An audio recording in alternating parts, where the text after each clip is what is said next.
पता चला कि 26/11 जो हुआ था उसमें आप मिशन में जाना है, तो आपके दिमाग में क्या थॉट्स आए थे?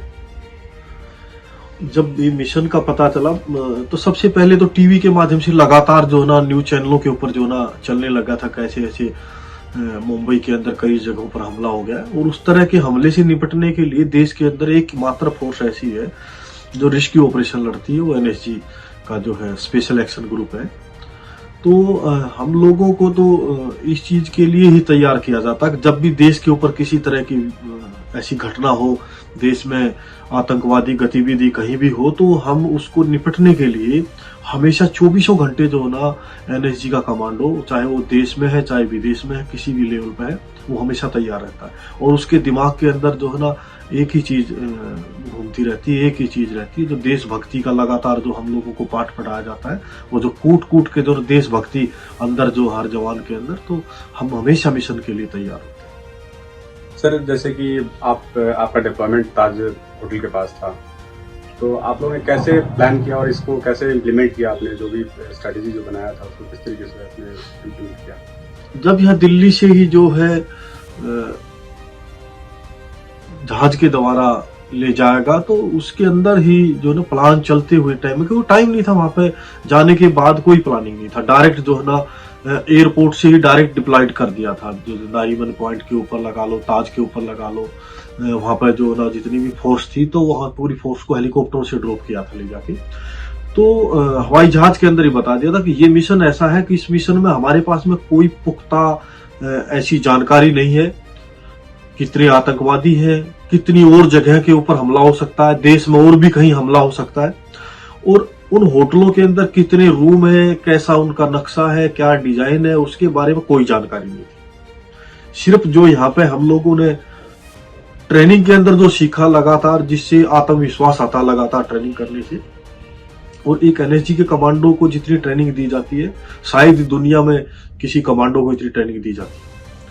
उसी आत्मविश्वास के सहारे उस ऑपरेशन को अंजाम दिया। उसी आत्मविश्वास के ऊपर जो ना पूरे के पूरे कमांडो जो है ना खड़े उतरे, और जो अधिकारी थे उन्होंने बोल दिया था कि भाई हमारे पास कोई पुख्ता जानकारी नहीं है, जो भी इस मिशन के अंदर कार्रवाई करनी है, आप लोगों ने अपनी जो है ना सोच समझ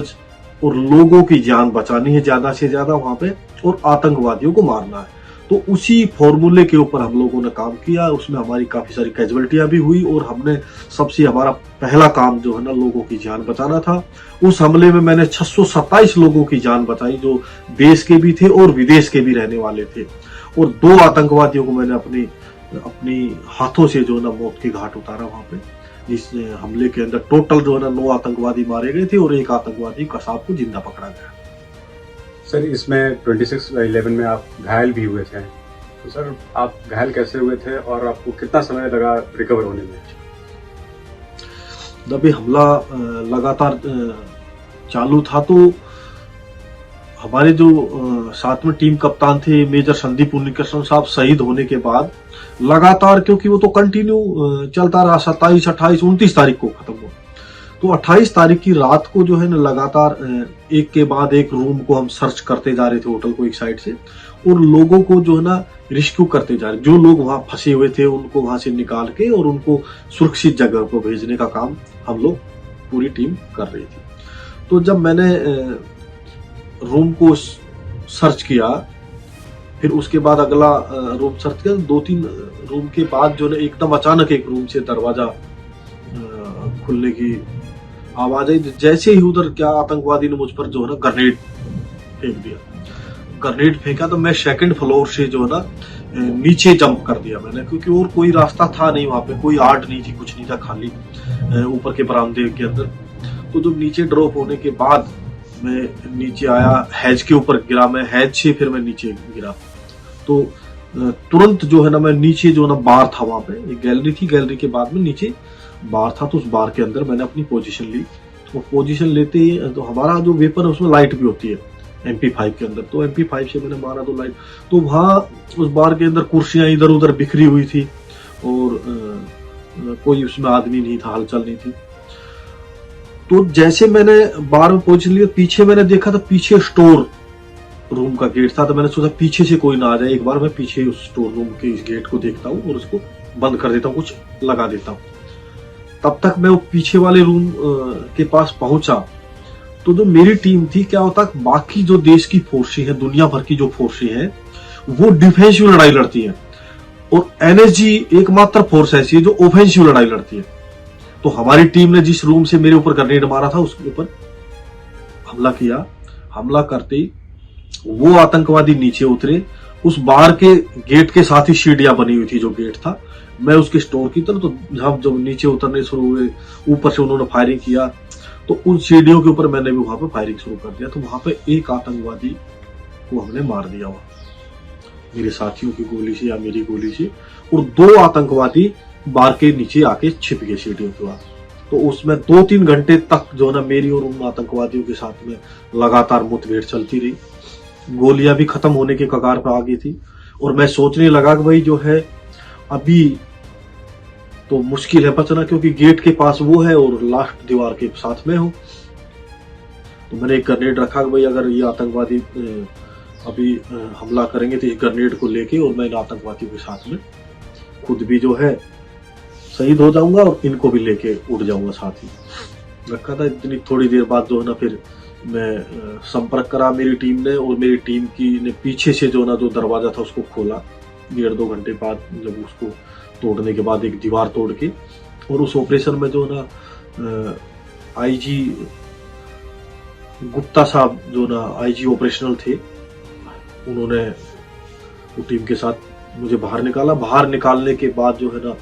मेरे पूरे हाथों में पैरों में वो स्प्लेंडर लगे हुए थे काफी, और जब वो बंद रूम के अंदर काफी धमाके हुए, चारों तरफ से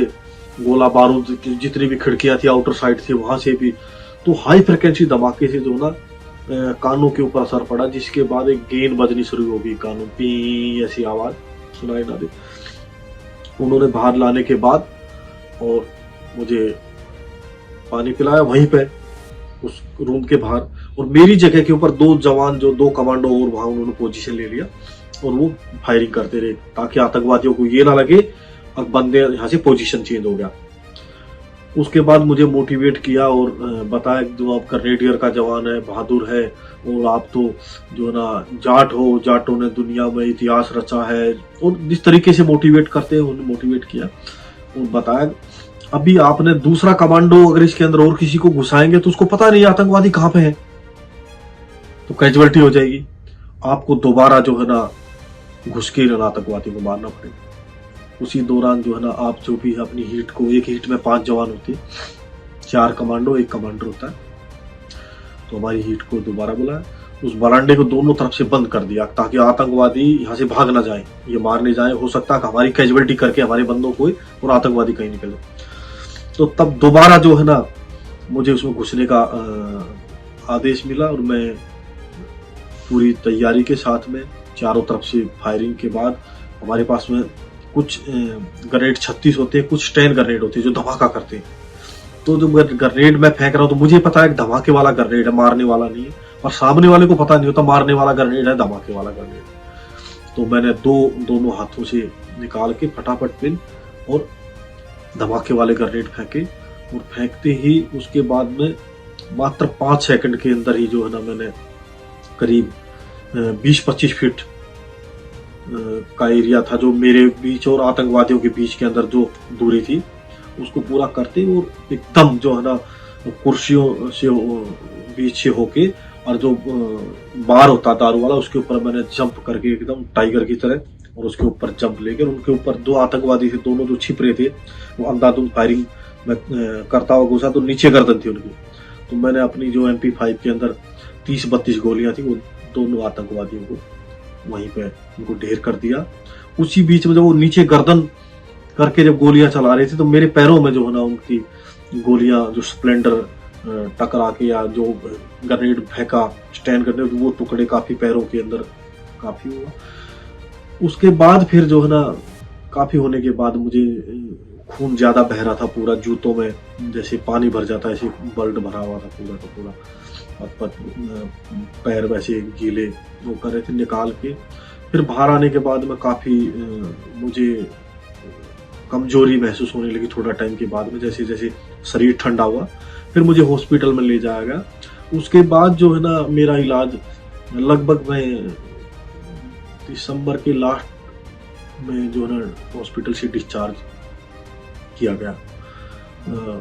थोड़ा बहुत चलने फिरने के लिए। उसके बाद फिर लगातार 3-4 साल मेरा इलाज चलता रहा, तो जो रिकवरी नहीं हुई, हेयरिंग की रिकवरी नहीं हो पाई,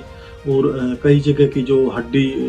का चूरा कर दिया, गोली ने टूट गया, तो वो कई रिकवरी नहीं हो पाई। उसके बाद मुझे मेडिकल बोर्ड आउट जो ना मुझे पेंशन भेज दिया गया, और अभी मैं जो ना उसके बाद जो मेडिकल बोर्ड पेंशन जाने के बाद भी जो ना एक और लड़ाई शुरू हुई, जो मेरी खुद की पेंशन जो ना मुझे 19 महीने बाद मेरे को पेंशन मिली। उसका एक अन्ना हजारे जी के आंदोलन के अंदर बहुत बड़ा जो ना एक बात जो उठ के आई कि भाई ऐसे भी जवान है। जब मैं लड़ने गया था तो मेरा 3 दिन का बेटा था वहां पे पैदा हुआ था, और जब सरकार जो है उस समय की सरकार इस तरह से जो ना अपने जवानों के काम से जो ना मुंह फेर जाती थी। सर उसके बाद 13 साल हो गए हमले के, बहुत सारे स्टेप्स लिए गए हैं इंडिया के सिक्योरिटी ग्रिड को मजबूत करने के लिए। क्या आपको लगता है कि इस तरह के हमले जो हो उसको फेस करने के लिए इंडिया भी तैयार है? बिल्कुल, आज जो सरकार है और जिस तरह के बदलाव आए हैं, वो आज ईंट का जवाब पत्थर से देने के लिए तैयार। आज हिंदुस्तान पूरी मजबूती के साथ खड़ा है। उस समय भी जब 26/11 का हमला हुआ, देश की सेना पाकिस्तान के ऊपर हमला करने के लिए तैयार थी। देश की एयरफोर्स उस समय तैयार थी हमला करने के लिए, और पूरी तीनों सेनाओं ने जो है ना कमर कस ली थी। अब हम जो है ना पाकिस्तान को सबक सिखा के रहेंगे। परंतु उस समय की जो है ना मनमोहन सिंह की मौन सरकार ने जो है ना बहुत ही जो कमजोरी के साथ काम किया, और देश के दुश्मनों को जो है ना ईंट का जवाब पत्थर से नहीं दिया। If you like this video, please like, share and subscribe to our channel.